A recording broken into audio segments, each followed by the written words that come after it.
Hello, welcome to Gautam academy. आप सभी का एक बार फिर से वेलकम है हमारे यूट्यूब चैनल गौतम एकेडमी में। दोस्तों, हमने मैसेज के द्वारा और आपके कई माध्यम के द्वारा ये बताया था। दोस्तों, हमने वीडियो के माध्यम से आपको बताया था कि उत्तराखंड में जो प्राइमरी टीचर रिक्रूटमेंट थी, उसका क्या हो रहा है, क्योंकि वो कोर्ट में लंबित है। बट बट कुछ हमारे पास एक जानकारी आई है, जो कि यहाँ पर आप देख रहे हैं। यहाँ पर एक निर्देशक बेसिक शिक्षा उत्तराखंड को यहाँ पर एक लेटर लिखा गया है, जो कि यहाँ पर ये बताया गया है कि सचिव विद्यालय शिक्षा शिक्षा अनुभाग 1 में जो बेसिक का है, उसमें ये बताया गया है। ये 2 जुलाई 2020 का नोटिफिकेशन है दोस्तों।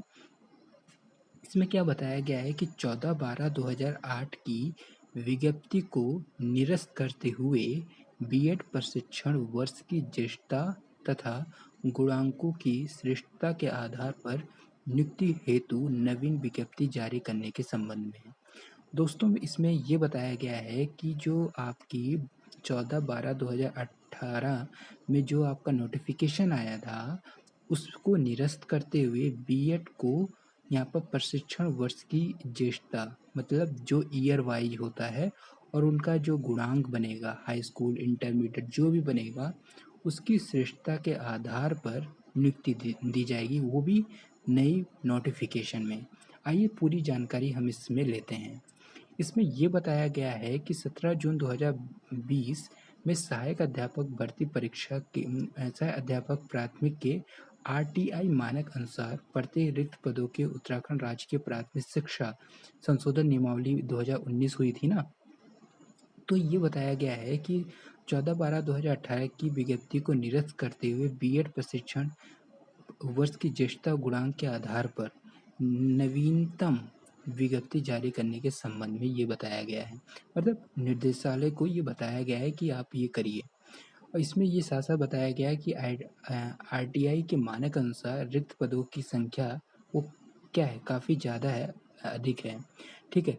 और यहाँ पर ये भी बताया गया है दोस्तों कि उत्तराखंड में, यहाँ पर देखिएगा, मैं आपको ऐसे में बता देता हूँ कि आरटीआई मानक अनुसार समस्त रिक्त पदों को उत्तराखंड राज्य की प्राथमिक शिक्षा संशोधन नियमावली के अनुपालन में निरस्त करते हुए नवीन विज्ञप्ति की अनुमति इस शर्त में, ठीक है, यहाँ पर एक शर्त बताई गई है कि आप इस विज्ञप्ति को निरस्त तो कर रहे हो, उसके साथ साथ एक नया नोटिफिकेशन जारी कर रहे हो।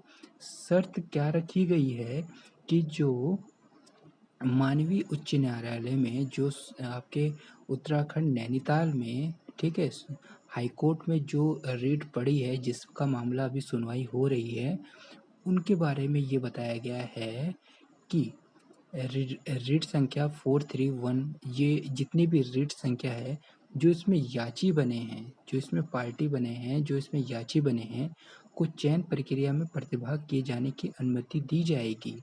मतलब जो नई नोटिफिकेशन आएगा, वो याची जो उसमें बने थे, वो तो इसमें अप्लाई कर सकते हैं, लेकिन याचीगणों का परिणाम जो रिजल्ट होगा, माननीय उच्च न्यायालय की अनुमति के उपरांत ही घोषित किया जाएगा। अब दोस्तों, यहाँ पर इन्होंने ये बताया गया है कि नया नोटिफिकेशन तो जारी कर दिया जाएगा।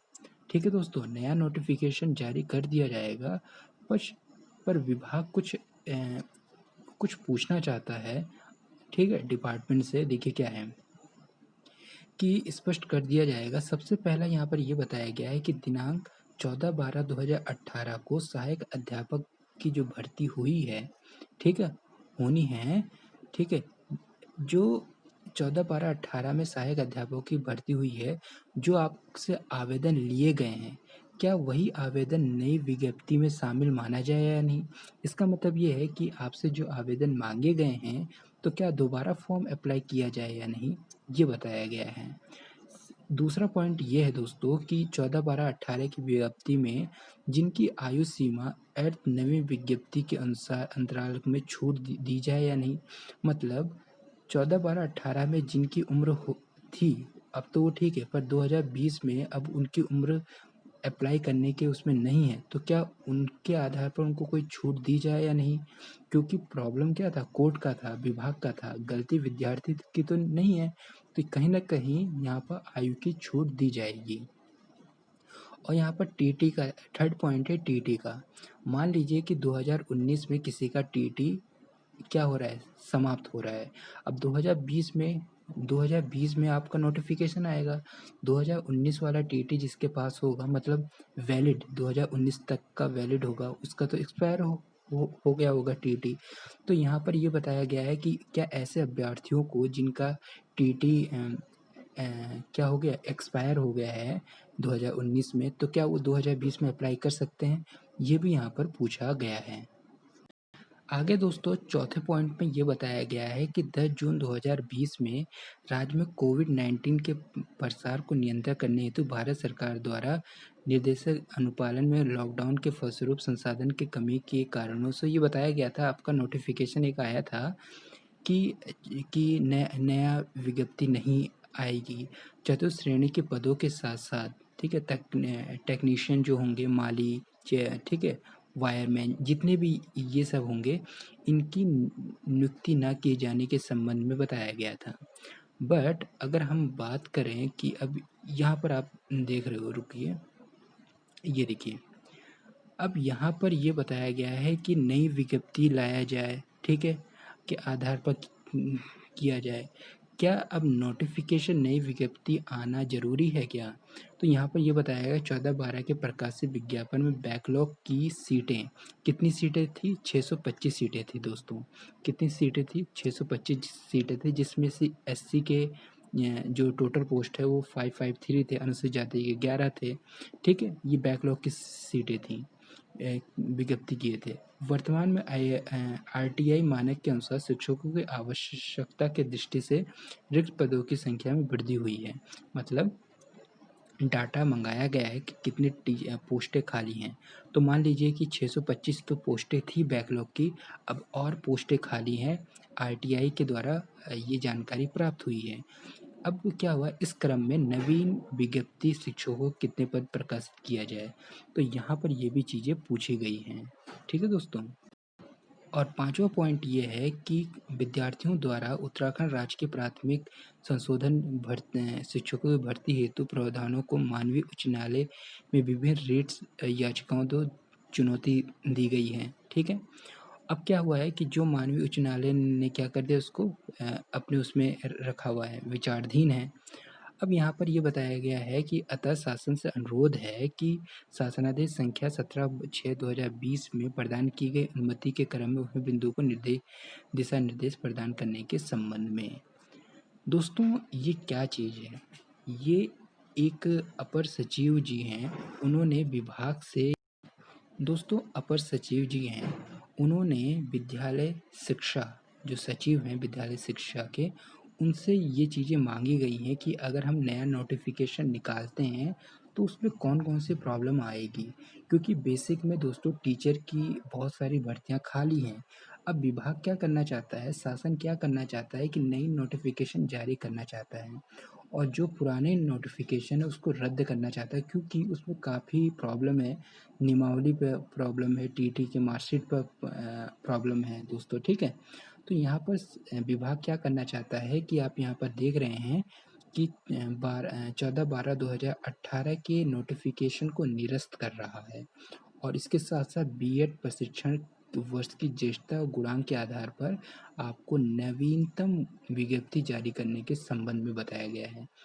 कुल मिला के ये है कि यहाँ पर अभी ये बातें रखी गई हैं कि इसको निरस्त कर दिया जाए और ये सब किया जाए। कुछ चीज़ें इसमें से ये भी शर्तें बताई गई हैं कि 14/12/2018 में अगर जो आपके आवेदन मांगे गए हैं, क्या उसी से काम चल जाएगा, या जो विद्यार्थी को सबको फॉर्म भरना पड़ेगा। दूसरा पॉइंट ये है कि जिनकी आयु हो चुकी है, ओवर हो चुका है, तो क्या उनको भी मौका दिया जाएगा। जिनके टीटी वाले मार्कशीट एक्सपायर हो गए हैं 2019 में, ठीक उससे पहले, तो क्या उनको भी मौका दिया जाएगा या नहीं। ये सब पॉइंट उन्होंने रखे हैं कि इस पर विचार करिएगा। इसका मतलब दोस्तों ये है कि 14, 12, 18 के जो भी नोटिफिकेशन है बैकलॉग की सीटें वो निरस्त हो रही है और इसके साथ साथ नई विज्ञप्ति जारी की जा रही है। ठीक है दोस्तों, अभी ये मानिएगा कि कोर्ट में अभी ये विचाराधीन है, तो कोर्ट भी चाहती है कि ये मामला जल्दी निपटे और शासन भी चाहता है कि एक नई नोटिफिकेशन आया जाए, ठीक है, जिसमें नया जो आपका नियमावली है, ठीक है, जिस नियमावली के अंतर्गत सब काम होता है, वही नई नियमावली 2019 की जो नई नियमावली है, जिसमें बीएड वर्षवार और गुणांकों के श्रेष्ठता के आधार पर नियुक्ति दी जाएगी।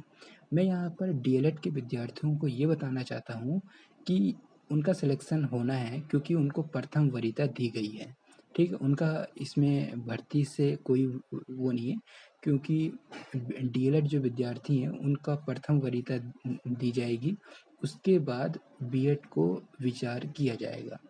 इस वीडियो को देखने के लिए आपको हमारे यूट्यूब चैनल को सब्सक्राइब करना पड़ेगा दोस्तों।